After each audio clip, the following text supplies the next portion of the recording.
So this is the flange that was connected to the pulley on the crank. You can see the splines in there. They're in good shape, so I won't need that. But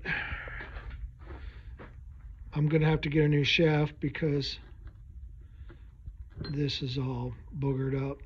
It's all whooped. All right. And there's the pump.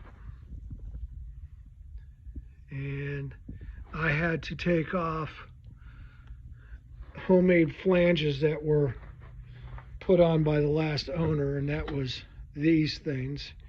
He jimmy rigged this. He made these plates, and then he put these he welded these lock collars on, you know, and yeah, he welded it right onto the shaft.